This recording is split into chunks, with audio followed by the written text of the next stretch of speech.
Hi guys, so today I'm going to be sharing with you the difference between those people who came abroad in the 90s and the people who came in the year 2020 to date. So one of it is that those people who came abroad in the 90s, they didn't have internet access, unlike the ones that came in the year 2020. Like, you can easily lie to them and tell them, for instance, if they've got kids back home, you can lie to them that, oh, one of your son or or your daughter has broken his or her leg, and the school fees is, blah blah blah. Can easily, add their school fees.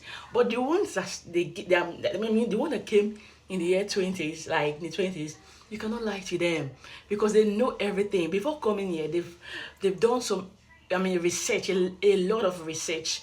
And now there's internet access. Unlike those days where there was no internet access, these days you cannot lie to them. You can't lie to them. Yeah. And another reason is that those who came in the 90s, 80s, and up to 2010, they had issues with documents. Like, they could not have access to documents easily. Unlike the ones we have here, they came, and some of them jobs, the job they do now brought them here. They got, job access, easy job access. So that's the reason, another two reasons why, people in the night that came 90s are different from people that came the year 2020s, if you get what I mean.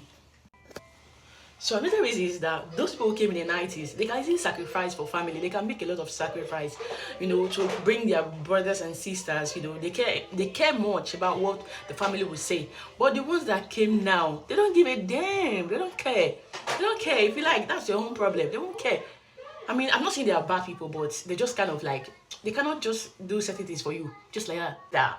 People who came in the 90s, 80s, and 2000, they easily, like, if they invest more in Africa, in the country they came from, yeah. And those who came in the 20s, the year 2020 till date, they concentrate more in the country they had. They're like, okay, I'm going to invest more in the country I am, instead of me investing back home, because I know I'm not going to go back home at the moment. So let me just, they live well here. They try to live well here compared to, people who came in the 20 in the in the 90s, 80s. Like, the people in the 90s, they build big house that they won't even stay. They go home once in a year. Those who came in the year 2020, they just focus on, they focus in the country they have. They invest more, they live well, they make sure they are okay. They don't do back home. They don't do